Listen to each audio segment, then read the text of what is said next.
गांव के गांव में एक कुत्ते की भूख उसे हताश उपायों की ओर ले जाती है। वह ग्रामीणों के पीछे भागता है। उसकी आंखें एक हताश लालसा से चमक रही हैं। हर असफल प्रयास केवल उसके चेहरे पर उभरी कच्ची लालच को और तेज करता है। एक कुत्ता शाम को नदी के किनारे टहलता है।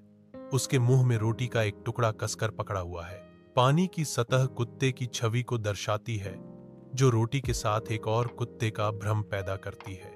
कुत्ते के भीतर लालच भड़क उठता है, क्योंकि वह एक संभावित प्रतिद्वंद्वी देखता है, जो इच्छा की एक मूक लड़ाई को प्रज्वलित करता है। दरिया किनारा पर एक कुत्ता जोर से भौंकता है। दूसरे कुत्ते की रोटी छीनने की कोशिश करता है। जैसे ही वह अपना मुंह खोलता है, उसकी रोटी पानी में गिर जाती है और तैरती है। वह खाली मुंह के साथ रह गया है, पछतावे से भरा हुआ। उसकी आंखें दुहक और एहसास को दर्शाती हैं।